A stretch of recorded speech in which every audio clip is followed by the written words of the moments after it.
Saya ada benda yang saya tak setuju dengan cikgu saya. Adakah salah kalau saya berbeza dengan cikgu saya dan saya kritik cikgu saya dalam perkara tersebut? Berbeza dengan mana-mana orang ni biasalah. Bahkan kalau awak nak berbeza dengan saya pun, saya tak ada masalah. Kita boleh berbeza pandangan. Berbeza dengan cikgu pun perkara yang sama, kerana manusia ni bukanlah maksum ataupun bersih daripada sebarang kesilapan. Itu pertama yang kita kena faham. Yang kedua, adakah boleh kita kritik ataupun tidak guru kita? Jawapannya yes, kita boleh kritik guru kita. Di mana kritikan tu mestilah berasaskan perkara yang ilmiah dan juga berasaskan dengan laras bahasa yang profesional. Jangan kita guna bahasa yang tidak profesional lah. Saya pun ada juga perkara yang saya tak puas hati dengan guru-guru saya. Bahkan saya pernah mengkritik. Bahkan saya juga pernah mengemukakan pandangan saya.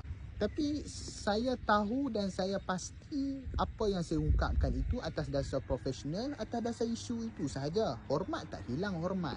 Kan, sayang tak hilang sayang. Tapi di mana kita tak setuju pandangan tu, kita sebut kita tak setuju dan ini kita punya hujah. Qul hatu burhanakum in kuntum sadiqin.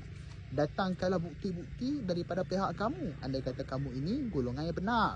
Itu benda yang mudah. Kita boleh berbeza, jangan bermusuh lah. Berbeza boleh, jahat jangan sesekali. Wallahu a'lam.